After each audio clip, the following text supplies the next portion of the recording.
Internet, JackSepticEye has a big problem. Don't worry, he didn't do anything. What's happening to JackSepticEye is kind of one of the things I would use as an example to explain why creators don't have complete control over how their audience operates, because honestly, the internet is full of entropy, and saying that one person has control over millions of people and individuals and how they react to certain situations is completely farcical, and this is one of those reasons. If you're interested, make sure to subscribe and hit the bell, and also I stream on Twitch 3 days a week.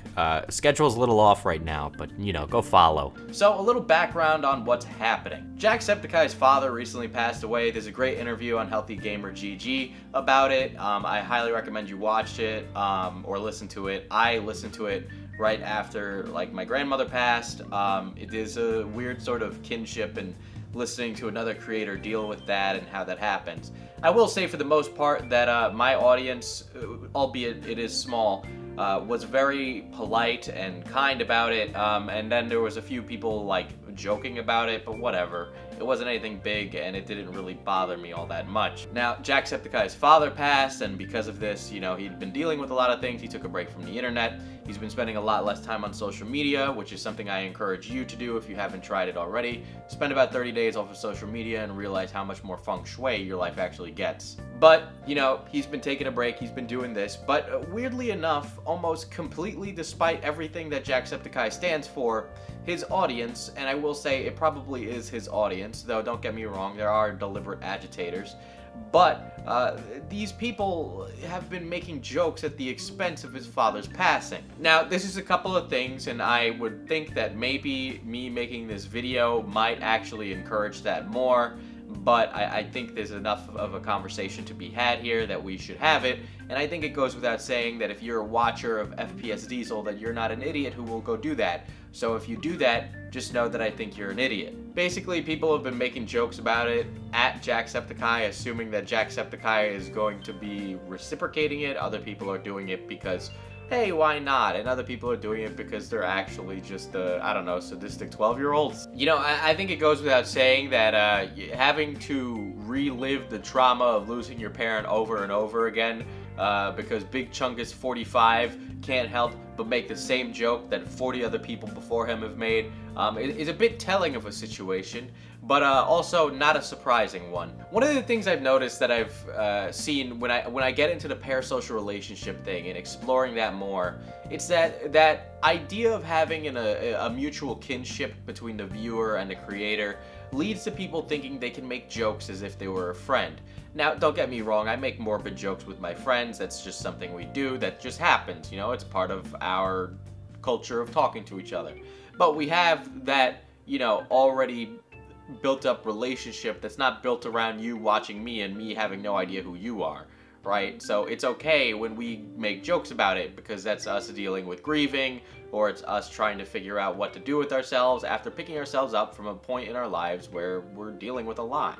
You know, so it's different when people who know each other, truly know each other, make jokes about tragedy, because tragedy strikes different when the people involved actually know the people who are suffering. But because of parasocial relationships, because of course it's another video about parasocial relationships, we build up these notions of these friendships being there, and we think that we have this certain kinship that you'd have with a normal friend, but in reality, you don't. Which is why I think most of the people, in the beginning at least, who are making these jokes at the expense of JackSepticEye's father, were doing so not with the intent to, like, wrong JackSepticEye, but because they thought that their relationship with JackSepticEye was much more complicated than JackSepticEye would ever lead them to believe.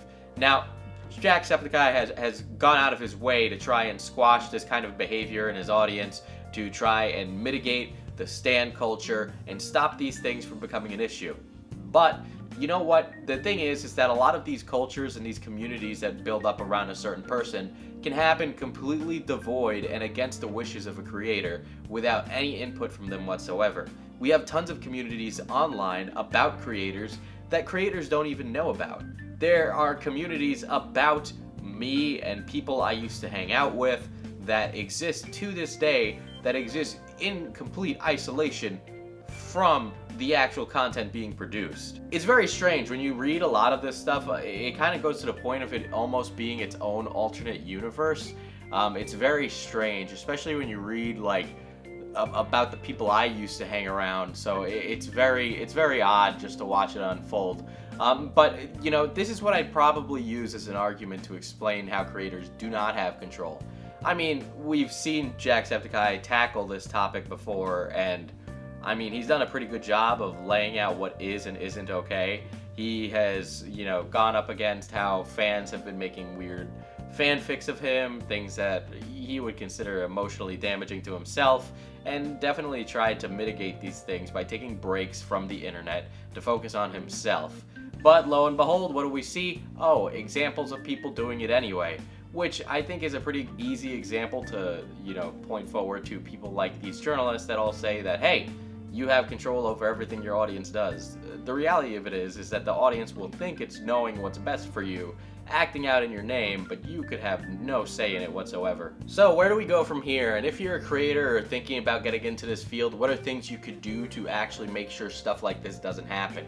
Well, if you want to slow it down for the rest of the class and those in the back of the room, how about you just lay it out for them, right? I've made the stance of saying that that's a little redundant and ruins the flow of videos, so I don't. But I understand why creators feel the need to say, hey, this video, don't go harass blankety blank person because it will bother them and put me in jeopardy, right? And you're laying it out there so you can disavow yourself from the actions that that person takes because they're not doing it in your name because you openly said don't do it. I don't think there's a one-size-fits-all approach for this, but it does mean that you actually have to be open about the toxic relationships that build up in a fandom. There's a lot of creators that don't do that. Twitch streamers seem to be particularly taking advantage of these kind of relationships. I don't know why, it just seems a lot more common. Also, one thing that we've talked about on the channel before is actually dividing yourself from your audience. So instead of saying, you know, for example, when you're on Twitch and you're saying, oh, we hit 150 followers, right?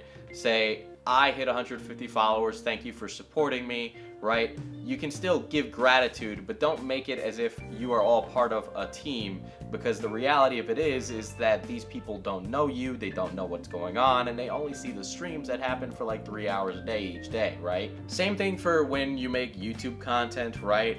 When you speak to the audience, don't talk to it as a we or a community. Talk to it as an other group of people, as in I am speaking to the internet. I'm speaking to whoever out on the internet who is listening. I am not speaking to my audience. I'm not talking to the FPS dieselers, if that's a thing that even exists, and if it does, it shouldn't. But, you know, trying to develop these kind of divides based on what you're saying and how you're saying it can actually change how people are going to operate inside a community. And, you know, generally creator culture and a culture that you build up around your content is going to matter. It's going to determine how those people are going to act. But I think it matters much less, especially the larger an audience gets, because they're going to operate completely separate from you, and there's no way that you can know every single thing that's happening. Again, I just had a conversation with somebody that, you know, I say something on my channel and my audience will do the thing, right?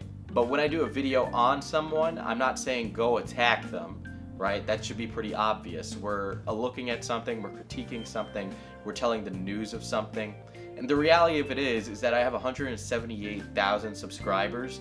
I literally cannot know all of them. That's just the gist of it. They are going to do things completely against my will that will annoy the hell out of me, and they have.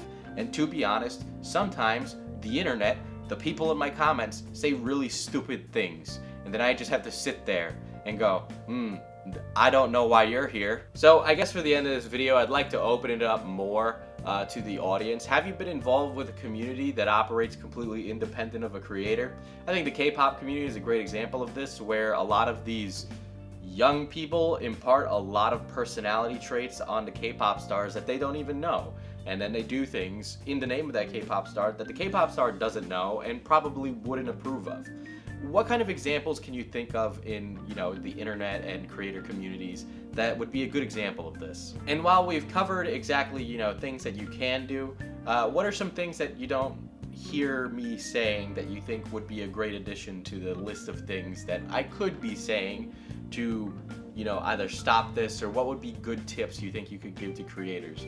I think at this rate I'm starting to develop a pretty comprehensive list of things to do and do not say that would improve it.